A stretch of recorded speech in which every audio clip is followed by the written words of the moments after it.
Halo semuanya, perkenalkan nama saya Nur Atifa Afrilia dengan NIM 23111284 dari kelas 3D, jurusan PGSD Universitas Askia.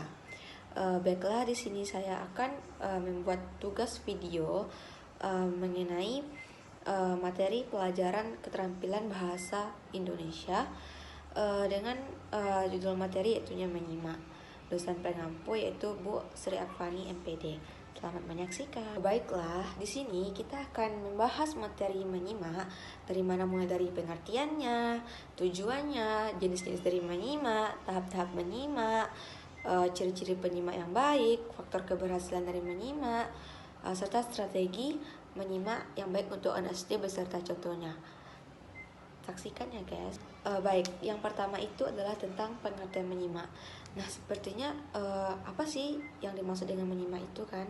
Jadi menyimak itu adalah suatu kegiatan di mana kita itu mendengarkan, memahami apa yang kita dengarkan dari pembicara yang disampaikan kepada kita.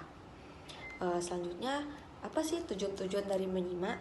Nah, tujuan dari menyimak itu terbagi menjadi tujuan. Yang pertama yaitu untuk memahami informasi. Nah, mengapa dikatakan dapat memahami informasi? Karena dengan menyimak itu kita mendapatkan pengetahuan baru dari berbagai sumber. Yang kedua yaitu adalah menikmati. Nah, jadi kita dapat merasakan keindahan bahasa, suara, atau cerita yang disampaikan kepada kita. Yang ketiga yaitu mengapresiasi, seperti pada karya seni, musik, tari, bahkan seni pertunjukan. Selanjutnya yaitu mengomunikasikan ide, di mana dengan menyimak ini itu dapat memahami kita untuk membantu memahami sudut pandang orang lain untuk merespon secara efektif. Dan yang terakhir adalah membangun hubungan. Dengan menyimak, kita dapat memperkuat hubungan kita dengan orang lain melalui pemahaman yang lebih baik. Itulah tujuan dari menyimak. Selanjutnya yaitu adalah tahap-tahap dari menyimak. Nah, jadi teman-teman, ternyata proses menyimak melibatkan beberapa tahap loh. Dimana yang pertama itu adalah penerimaan. Nah, jadi penerimaan itu adalah mendengarkan dengan penuh perhatian terhadap pesan yang disampaikan. Yang kedua yaitu adalah pemahaman. Nah, pemahaman ini adalah menganalisis makna yang terkandung dalam pesan atau informasi yang disampaikan oleh pembicara. Yang ketiga yaitu pengingatan. Nah, di mana pengingatan ini kita harus menyimpan informasi penting yang disampaikan dalam ingatan kita. Selanjutnya yaitu adalah evaluasi. Nah, evaluasi ini adalah menilai kebenaran tentang informasi yang kita dapat dari pesan yang disampaikan. Dan yang terakhir adalah penanggapan, dengan memberikan respon atau umpan balik terhadap pesan yang kita terima kepada pembicara. Yang terakhir selanjutnya adalah jenis-jenis dari menyimak. Nah, ada dua jenis dari menyimak. Yang pertama yaitu adalah menyimak secara ekstensif dan intensif. Di mana menyimak ekstensif ini adalah menyimak mengenai hal-hal yang lebih umum dan bebas tanpa bimbingan langsung. Contohnya itu seperti kita mendengarkan radio, televisi, dan lain sebagainya. Selanjutnya yaitu menyimak intensif. Nah, di mana menyimak intensif ini adalah menyimak dengan memahami isi simakan atau informasi secara rinci, teliti, cermat, dan mendalam. Nah, baik, selanjutnya adalah materi mengenai ciri-ciri penyimak yang benar. Ciri-ciri penyimak yang benar dan efektif sangat penting untuk meningkatkan kualitas komunikasi dan pemahaman kita. Di mana ciri-ciri penyimak yang baik dan benar yang pertama adalah perhatian penuh. Penyimak yang baik memberikan perhatian penuh kepada pembicara. Mereka fokus pada apa yang disampaikan, menghindari gangguan dari lingkungan sekitar, serta tidak melakukan aktivitas lain yang dapat mengalihkan perhatian. Yang kedua yaitu menggunakan bahasa tubuh yang responsif.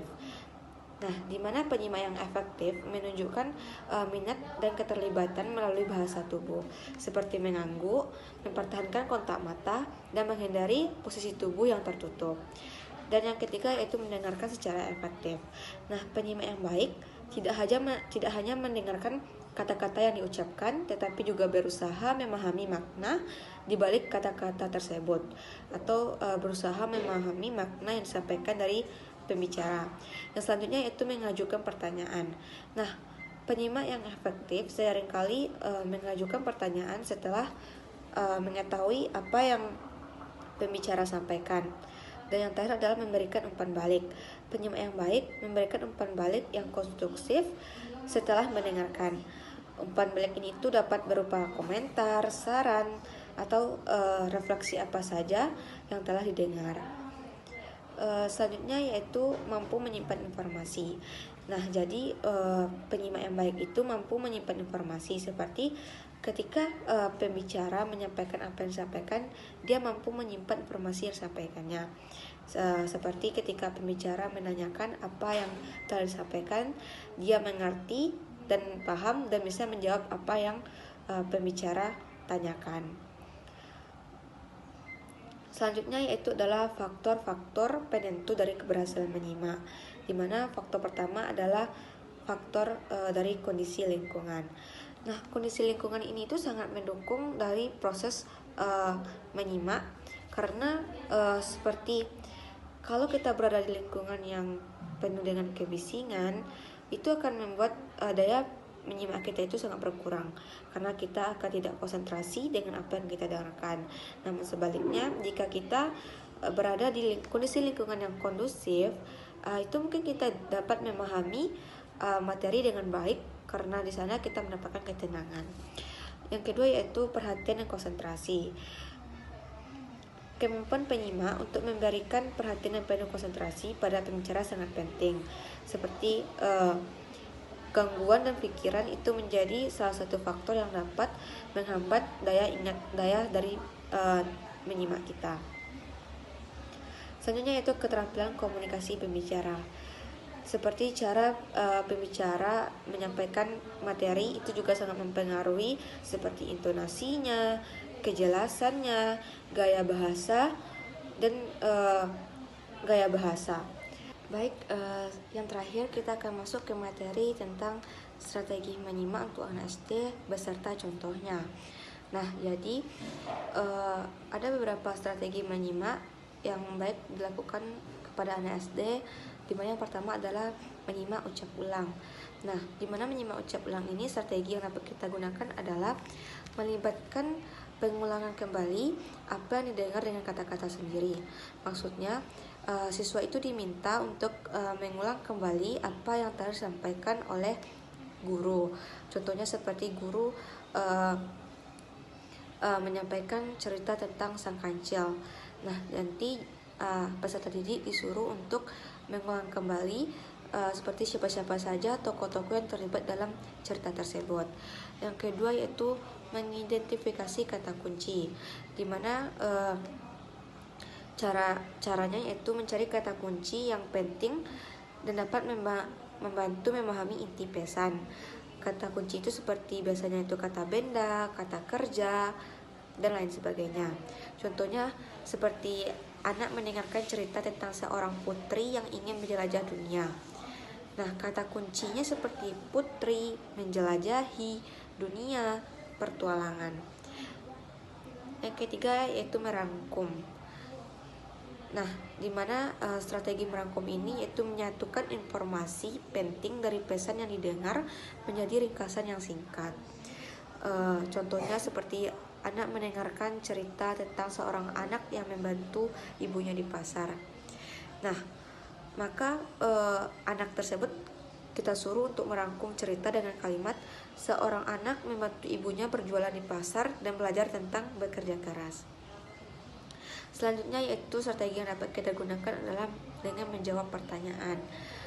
Seperti kita mengajukan pertanyaan kepada peserta didik mengenai pesan apa yang telah kita sampaikan. Selanjutnya strategi yang dapat kita lakukan adalah dengan cara simak tulis.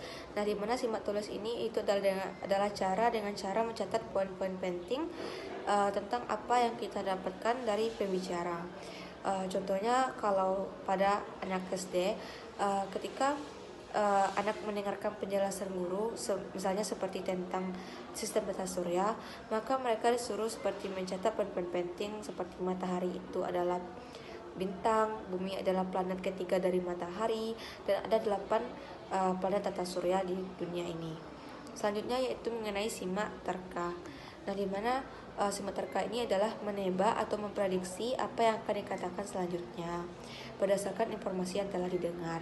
Contohnya seperti anak mendengarkan cerita tentang seseorang yang tersesat di hutan.